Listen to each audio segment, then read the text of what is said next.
It over many decades. It shows Confederate President Jefferson Davis, Generals Robert E. Lee, Stonewall Jackson. It was completed in 1972. It is the country's biggest Confederate monument. Today, it's the center of like a family theme park, hiking destination as well. And from the beginning, the monument has been associated with racist movements and the modern KKK. 1915, the Klan burned a cross at its peak, emboldened by the release of the silent movie Birth of a Nation.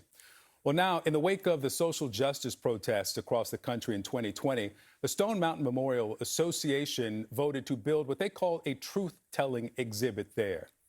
But whose truth? That's what triggered a new lawsuit filed earlier this week. The exhibit aims to explain Stone Mountain's ties to the rebirth of the KKK, segregation.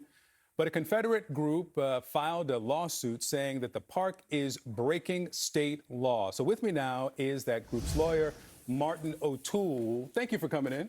Well, thank you for having us. All right, Georgia law is the memorial to the heroes of the Confederate States of America, graved upon the face of Stone Mountain, shall never be altered, removed, concealed, or obscured in any fashion, and shall be preserved and protected for all time as a tribute to the bravery and heroism of the citizens of the state who suffered and died in their cause. You call the exhibit an attack on the traditional Southland and the American nation. How so?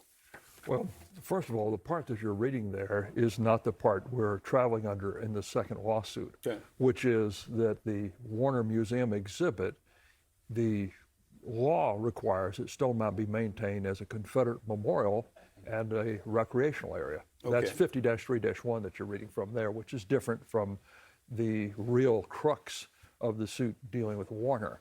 And what we're saying is that the Warner exhibit, which is available on their website as of a couple of days ago, that every change that they want to make is not within keeping of the purposes of the park according to Georgia law. Okay. And so it should be maintained as a memorial to the Confederates and those who died in their cause. What is the offense of context?